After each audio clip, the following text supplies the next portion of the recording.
Hi, Kaden and Ezra. Today we are going to learn about the American West. So remember last week in social studies we learned about the pioneers who took wagons and they moved west. We learned about the Civil War where our country was torn apart and the North fought for the freedom of all people. And ultimately that was when slaves were free in America.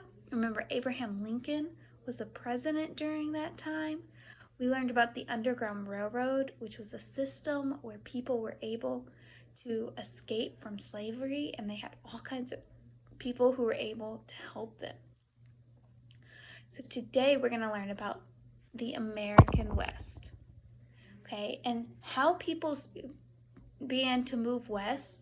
Not just the pioneers, but even more people were able to move west because of the railroad. So for many years, the way to travel to the American West was by wagon train. That's what pioneers did. By 1830, however, a new form of transportation had come to the United States, the railroad. At first, railroads were just short lines between two cities, but soon they stretched from the east all the way to Nebraska. People began to dream of a railroad that would connect the east to the west, all the way across the country. It would be a challenge. The railroad tracks would have to be laid across the plains and then over rugged mountains. So right now they have railroads that go from all the way on this side all the way to here. And this is where they stop. But they want a railroad that goes from here all the way over here. Two railroad companies began work on this huge project. It was a race to see who could lay more miles of track. The Union Pacific Railroad started in Nebraska and worked west. The Central Pacific Railroad started in California and worked east. Many people who came to America to find work and a better life were the builders of this great railroad. It was often dangerous work. The men, through hot summer days and cold, snowy winter days, continued to work, and their hard work forever changed how people traveled in America.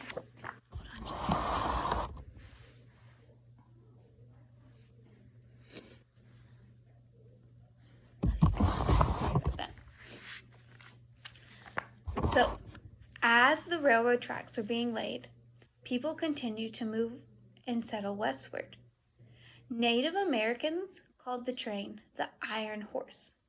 Trains were more powerful and faster than wagons, but the railroad caused problems for the buffalo herds that the Native Americans depended on. Hunting buffalo was an important part of their way of life. Native Americans used buffalo for food, clothing, and even shelter. And as more and more settlers began coming to the West, soldiers and Native Americans fought many wars.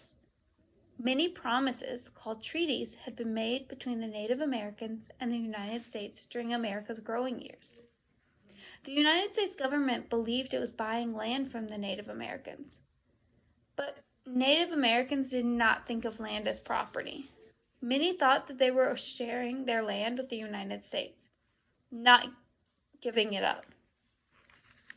This caused many misunderstandings. Many Native Americans felt they couldn't trust the settlers anymore, so they began to fight with them, and many people became afraid of Native Americans. Soldiers began to force Native Americans to move off their land, and many people forgot that there were still Native Americans who were kind and peaceful. This is a sad part of America's history, because America has always been the Native Americans' home. It took many years to finish the Great Railroad, but in 1869 the Union Pacific and the Central Pacific met in Utah. The railroad was almost finished. Just one more spike was needed. While people cheered, a railroad leader drove a golden spike into the last rail. The railroad was finally finished. People could now cross the entire United States by train. That's 3,000 miles. Can you imagine how it changed the way people could travel? The railroad forever changed the American West.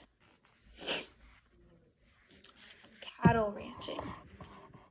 The railroad changed many things about America, and one of those things was the way people ate. The people of the East did not have much beef to eat, but there was plenty of beef in the West. After the Civil War, railroads made it possible to take cows from the West to the East. The West had good grazing land, and Texas was overrun with wild cattle. If a man wanted to have a ranch, all he had to do was round up as many wild cows as he wanted. Then the rancher would brand each one to show that he was now the cow's owner. Each rancher had his own brand to show which cows he owned. Brands were made up of signs or letters, and the brand was burned into the hide of a calf or cow. These are some of what the brands might look like. So people would see that and they would know, oh, this cow already belongs to someone. In those days, there were no fences. The cattle would roam wherever they wanted to unless someone watched them. Men called cowboys were hired by the rancher to look after his branded cattle. They also protected the herd from cattle rustlers, who might try to steal livestock. A cowboy dressed for his job. Everything he wore had an important purpose. You can probably think of some of the things a cowboy would wear. He would wear a cowboy hat. This would protect him from the sun and the rain. He also wore a bandana, and that kept dust from getting into his nose and his mouth. Chaps, those protected a cowboy's legs. And boots kept a cowboy's feet in the saddle, and they protected his feet. Spurs, those were connected to his boots.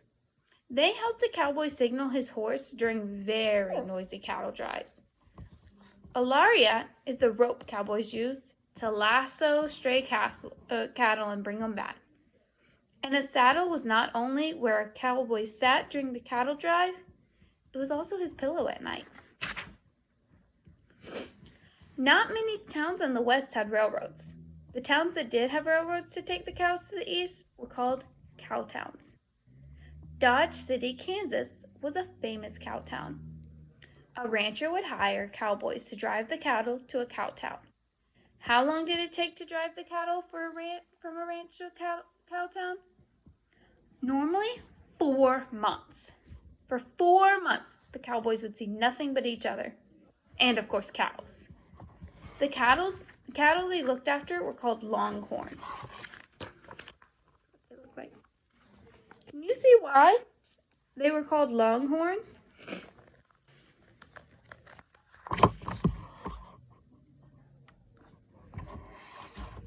The rancher who owned the cattle would travel with the cowboys for the next 4 months.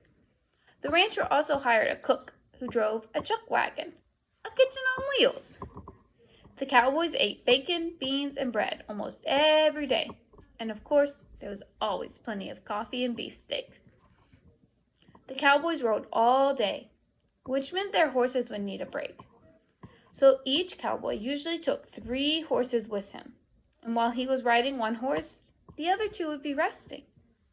The rancher would also hire a man called a wrangler. It was a wrangler's job to look after the extra horses. A real cowboy loved his job. One thing he feared, though, was a stampede. In a stampede, the cattle became wild, and stampedes caused damage and were dangerous. What caused a stampede?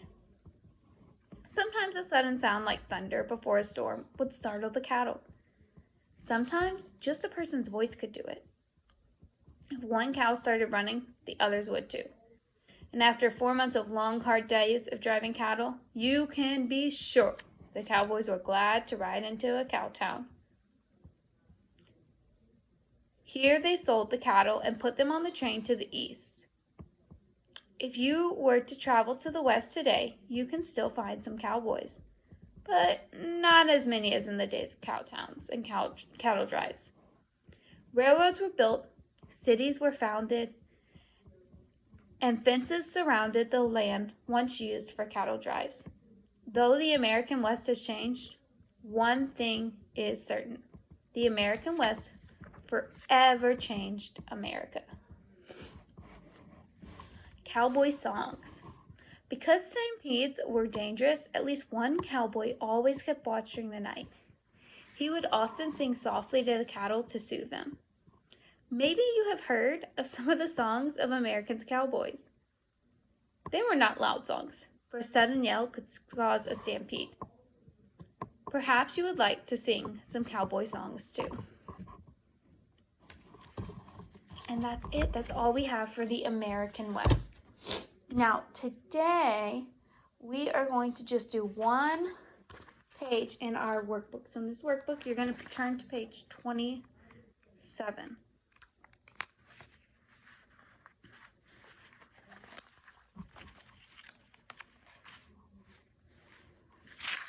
Oh, I'm sorry. No, we don't have any pages. We did page 27 the other day.